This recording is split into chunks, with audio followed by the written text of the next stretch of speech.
कल श्री राधा वल्लभ जालान जी ने एक घटना सेठ जी की सुनाई।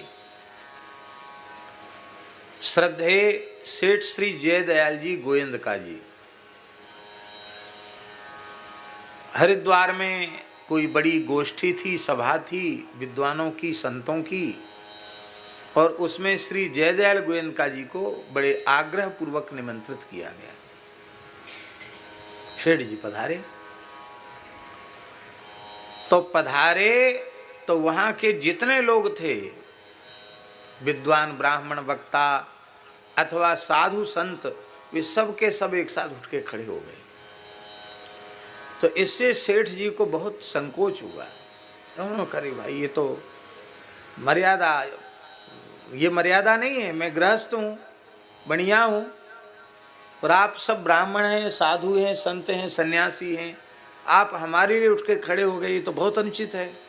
सेठ जी ने कहे तो बिल्कुल गलत बात है, वो तो वैसी पूजा सम्मान आदि से बहुत दूर रहते थे। तो वहाँ के संतों ने, ब्राह्मणों ने, महापुरुषों ने कहा कि आप अपने को कुछ भी कहो, आप क्या हो ये आप जानो, भगवान जाने, पर इतना हम लोगों को अनुभव हो रहा है कि आपके मंगलमय दर्शन मात्र से यहाँ का पूरा वातावरण परिवर्तित हो गया। ये है किसी भगवत प्राप्त पुरुष के सभा में प्रवेश का फल, उसके दर्शन का फल। ये दर्शन का सत्संग है, स्पर्श का सत्संग।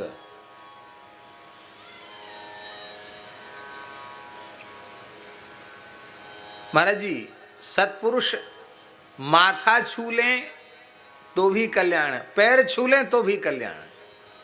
हाँ, श्री राधा बाबा दिव्य महापुरुष थे, गोरखपुर गीता वाटिका में विराजते थे। पहले स्वामी श्री राम सुखदास जी से वे मिले और उनकी प्रेरणा से बांकुरा में जाकर सेठ जी से मिले। कुछ उनकी अपनी आध्यात्मिक जिज्ञासा थी, वे सगुण और निर्गुण को अलग अलग करके मान रहे थे स्वामी जी। सेठ जी कहते थे नहीं, दो नहीं है, एक ही है। बोले हमको संतुष्टि नहीं हुई, आप शास्त्र के उदाहरण देकर आप समझाइए। सेठ जी पढ़े लिखे अपने सामान्य थे, और तत्वज्ञानी महापुरुष तो थे, लेकिन वे पांडित्य के द्वारा उन्हें संतुष्ट नहीं कर पाए। श्री चक्रधर बाबा तो प्रकांड विद्वान थे।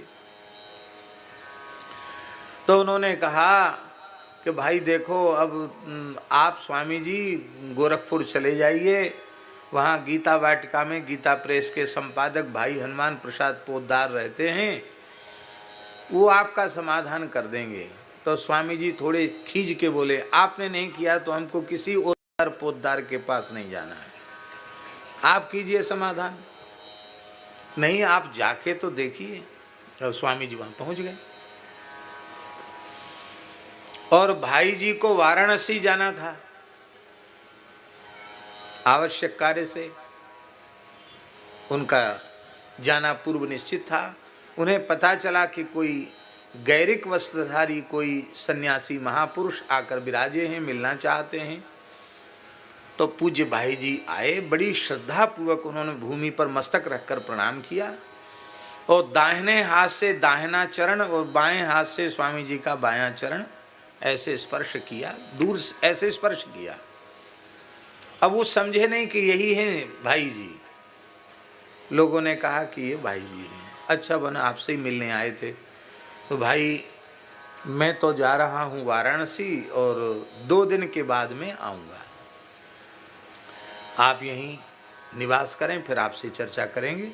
सेठ जी ने भेजा तो आपसे चर्चा करेंगे। स्वामी जी वहाँ रुक गए। वहाँ खंड कीर्तन हो रहा था। वो कीर्तन उनको लगा कि हल्ला गुल्ला हो रहा है, उनको कीर्तन में ज़्यादा वो नहीं था। श्री राधा बाबा वो तो ध्यान निष्ठ योगी थे। बोले ये हल्ला गुल्ला यहाँ बहुत हो रहा, हमको पीछे बहुत पीछे झोपड़ी उन्होंने पसंद की। और उस दिन शरद पूर्णिमा की रात्रि थी। सवेरे भाई जी ने चरण स्पर्श किया था, शाम को वे बैठकर प्रणव का जप कर रहे थे और अपने अपने स्वरूप का ध्यान कर रहे थे, अनुसंधान कर रहे थे, क्योंकि वे ज्ञान मार्ग के साधक थे। और उसी समय उन्हें श्याम सुंदर की मुरली सुनाई पड़ी और वे भाव सिंधु में डूब गए। प्रणव का जब छूट गया, हरे राम राम राम हरे हरे, हरे कृष्ण कृष्ण कृष्ण हरे हरे, ये महामंत्र भीतर से शुरू हो गया और साक्षात नीलमणि श्री कृष्ण का अनुभव उनको हो गया।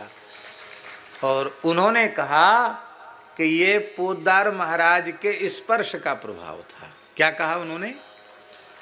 उनके स्पर्श का प्रभाव। ये श्री राधा बाबा ने स्वीकार किया कि पोद्दार महाराज ने जो स्पर्श किया उसका प्रभाव था। भक्तमाल में एक राजा की कथा महाराज जी आती है। वो संत वेश में बहुत भाव रखता था। वो जो भाट भाण वगैरह होते उनको कुछ नहीं देता था। बोले इनको तो पैसा देना ठीक नहीं, साधुओं की सेवा करो, ब्राह्मणों की सेवा करो, गौओं की सेवा करो, ये उसका भाव था। गौ ब्राह्मण संतों का उपासक था। तो भाणों ने उसका मखौल करने के लिए, ऐसे तो ये देता नहीं, साधु बन के कुछ दे देगा, तो भाणों ने साधुओं का भेष बनाया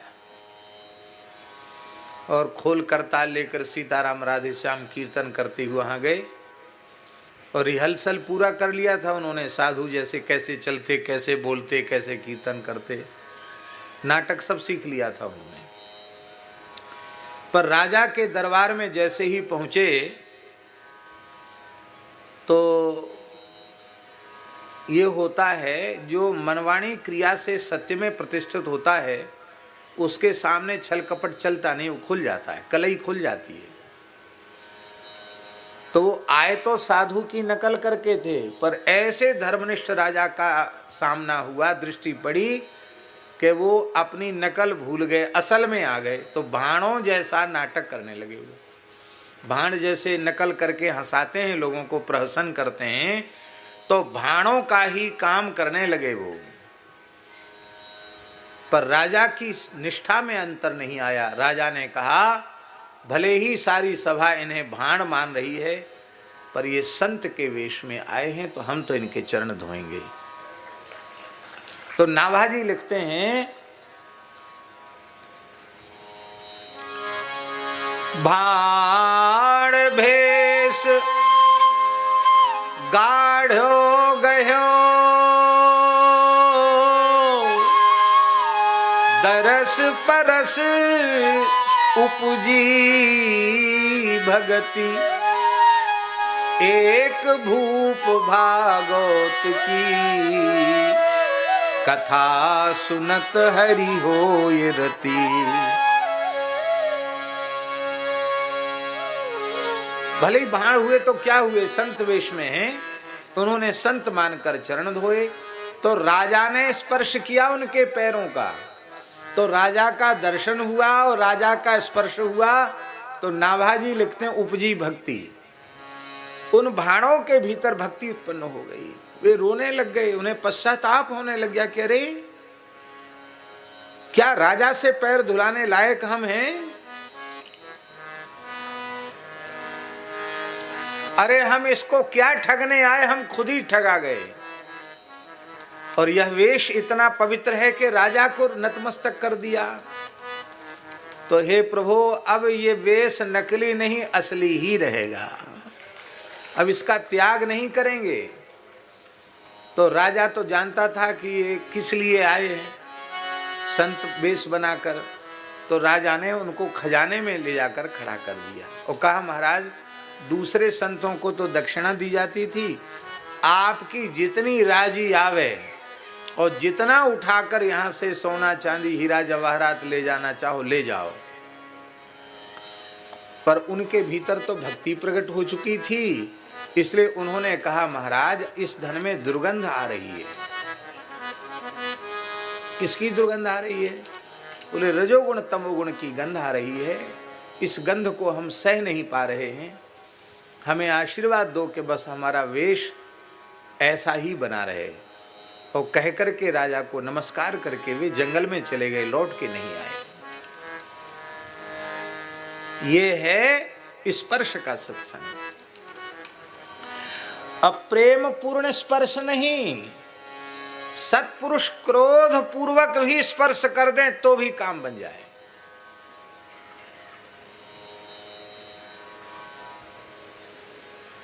लंकनी ने हनुमान जी को चोर कहा और कहा कि मैं तो चोरों को ही खाती हूं। ब्रह्मा जी ने कह दिया कि जो आवे चोरी छिपे उनको खाओ, यही तुम्हारी खुराक है। मोर आहार जहां लगी चोरा। हनुमान जी को कहा, रही बढ़िया झूठ बोलती है, हम सिपाही को चोर बताती है, हम राम जी के सिपाही हैं और चोरों का सरदार रावण है जो जानकी जी की चोरी करके लाया है। तो ये तो झूठ ही बोलती है। जब कहती चोरों का आहार करती तो सबसे पहले रावण को खाना चाहिए इसको, तो रावण को न खाकर सिपाही को खाना चाहती है। तो हनुमान जी को गुस्सा आई, बोले इसको थोड़ी प्रसाद देना चाहिए इसको। तो वाल्मीकि रामायण में तो ऐसा लिखा है महाराज जी, स्त्रियम मन्यमानाम ताम नाति चुक्रोध बानरः। हनुमान जी को गुस्सा तो आया, लेकिन उस गुस्से पर उन्होंने क्रोध पर लगाम लगाई कि रे स्त्री है, एक में ही मर जाएगी, स्त्री वध का पाप लगेगा। ध्यान से सुनो, हमारे धर्म शास्त्र में लिखा है 10 ऋषियों की हत्या के समान एक स्त्री की हत्या का पाप है। इसलिए स्त्री अवध्या कही गई है, क्योंकि वह वात्सल्य का मूल है, जननी है और संसार की समस्त जननियों की जननी गौ माता है। इसलिए गौ माता को भी वेद बार बार अग्न्या अग्न्या अग्न्या अवध्या कहता है। यदि 10 ऋषियों की हत्या का पाप एक स्त्री की हत्या से है, तो हम समझते हैं कि 1000 ब्रह्मर्षियों की हत्या का पाप एक गाय की हत्या से है। गाय की तुलना तो हो ही नहीं सकती है। तो हनुमान जी ने सोचा स्त्री है, मर न जाए, तो धीरे से थप्पड़ जमाया। लेकिन मुट्ठी का एक महाकपिहनी, रुधिर बमत धरनी धनमनी। खून की उल्टी हो गई, रक्त निकल गया। रक्त निकल गया तो वो विरक्त हो गई। लोग कहते हैं बड़े विरक्त हैं। विरक्त माने विगता है, रक्ता है। इसके तो खून निकल ही गया, दूषित खून निकल गया। हनुमान जी के स्पर्श से बुद्धि सात्विक हो गई लंकनी की, और हनुमान जी तो थप्पड़ जमा रहे हैं और वो सत्संग की बात कह रही है। वो कहती है कि तात मोर अति पुण्य बहुता, तात मोर अति पुण्य बहुता,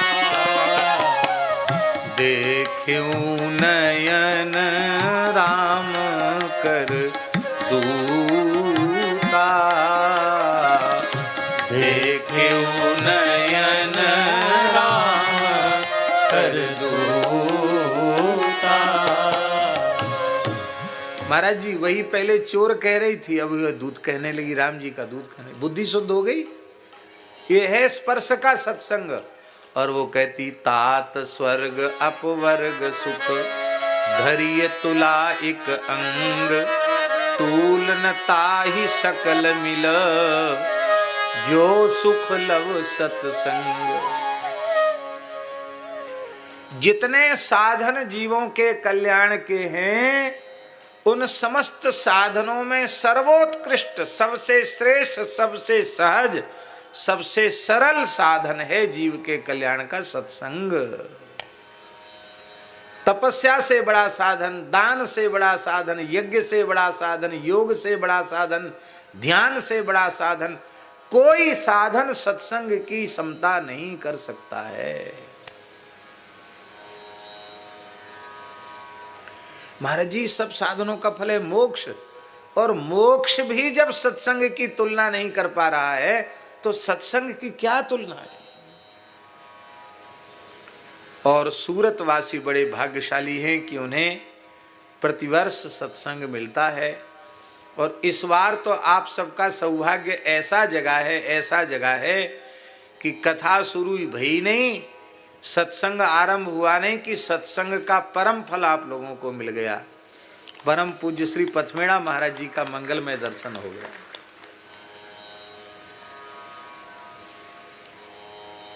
हम अपनी बात आप पर थोप तो नहीं रहे हैं, पर अपने भावना व्यक्त करने का अधिकार सबको है।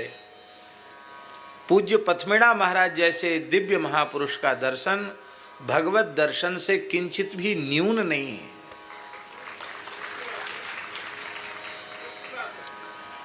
तस्मिन तज्जने भेदा भावात, देवर्षि नारद जी कहते भगवान और भगवान के जन में अभेद होता है। भगवान के श्री नित्य गोलोक विहारी श्री कृष्ण के संकल्प से ही गो सेवा का भाव सब में प्रतिष्ठित करने के लिए, गो उपासना का भाव इस भारतवर्ष की धरा पर पुनः प्रतिष्ठित करने के लिए ही भगवत संकल्प से पूज्य पथमेड़ा महाराज धरती पर पधारे। हम लोग भाग्यशाली हैं कि उनका मंगलमय दर्शन इस युग में हम लोग कर पा रहे हैं। होना तो यह चाहिए कि कुछ गोभक्त गो सेवक नहीं, संपूर्ण राष्ट्र, संपूर्ण विश्व ऐसे दिव्य महापुरुष के स्वरूप को, उनके मंगलमय दर्शन को, उनकी वाणी को मूल मंत्र मान करके गो सेवा और गो रक्षा के व्रत को धारण करें और भारत ही नहीं सारे संसार की धरती से गोवध का कलंक मिट जाए। आज हम एक बात कह रहे थे, भले ही विनोद में कह रहे थे लेकिन बात सच्ची थी। आपको याद है क्या कह रहे थे हम कह रहे थे कि अभी भारत विकसित नहीं हुआ, विकासशील है और परिकल्पना की जा रही है कि इस सन तक भारत पूर्ण विकसित हो जाएगा। अच्छी बात है, पर महाराज जी जब अभी पूर्ण विकसित नहीं है, विकासशील है, तब वर्तमान का विकास किस प्रकार का है आप विचार करो। वैदिक सनातन धर्म का मूल जो वर्णाश्रम व्यवस्था है वो प्रायः नष्ट हो रही है। तो आज हम बोल रहे थे, सवेरे कुछ लोग बैठे थे तो मैंने कहा जब तक वर्णाश्रम व्यवस्था शिथिल है तब तक विकासशील है और विकसित होते होते खत्म हो जाएगा।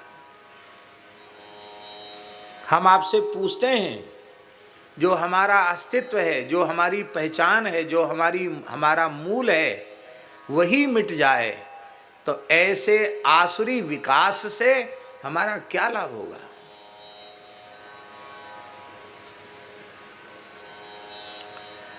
दैवी संपद विमोक्षाय निबंधाया सुरी मता। दैवी संपत्ति मोक्ष का कारक है, कारण है, हेतु है, और आसुरी संपत्ति बंधन का कारण है। वर्तमान के लोग जिसे विकास मान रहे हैं या पूर्ण विकसित मान रहे हैं, जिसमें वर्ण संकरता बड़ी तेजी से बढ़ रही है, उस स्थिति में शंकरो नरकायैव कुलघ्नानां कुलस्य च, वर्ण धर्म आश्रम धर्म लुप्त हो रहे हैं। उस स्थिति में, उस दिशा में इसमें लोग जा रहे हैं। अब तो भक्ति करने वाले लोग भी खुले मंचों पे कहने लग गए हैं कि कोई जात पात बिल्कुल मत मानो, वर्ण आश्रम मत मानो, आप केवल भक्त को देखो, उसी से संबंध जोड़ लो। पर मेरी विनम्र प्रार्थना है, वैष्णवता भी देखो, हरि भक्ति भी देखो, और नित्य सिद्ध अनादि अपौरुषे भगवान वेद ने जो वर्ण व्यवस्था निर्धारित की है उसका भी आदर करो। बड़ी तेजी से अंतरजातीय विवाह हो रहे हैं और इसी को विकास माना जा रहा है। जो हिंदुत्व की रक्षा की बात करते हैं उनकी विचारधारा भी यही है कि सब एक हो जाना चाहिए।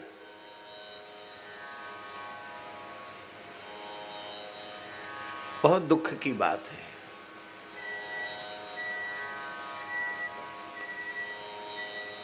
क्या कर्तव्य है क्या अकर्तव्य है इस संबंध में कोई व्यक्ति विशेष या समुदाय विशेष प्रमाण नहीं हो सकता। इस संबंध में नित्य सिद्ध अनाद्य पुरुषे वेद और वेदानुकूल भगवान व्यास की वाणी ही प्रमाण है और कोई दूसरा प्रमाण नहीं है। लेकिन उसका तिरस्कार कर रहे हैं।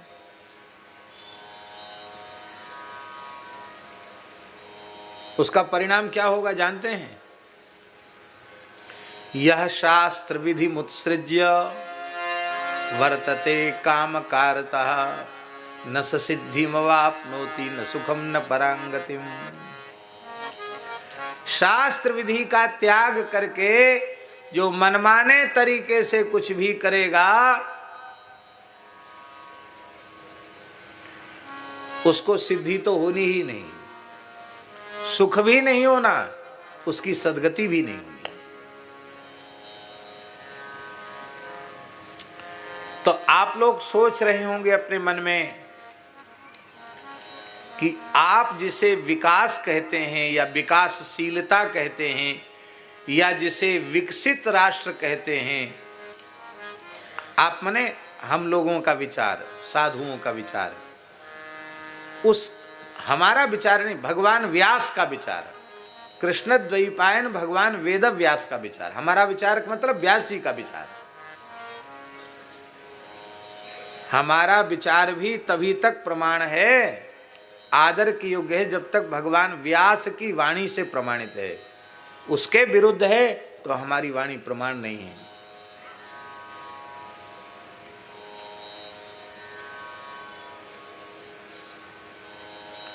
शास्त्र विरुद्ध अनुभूति भी प्रमाण नहीं है, शास्त्रानुकूल अनुभूति होनी चाहिए।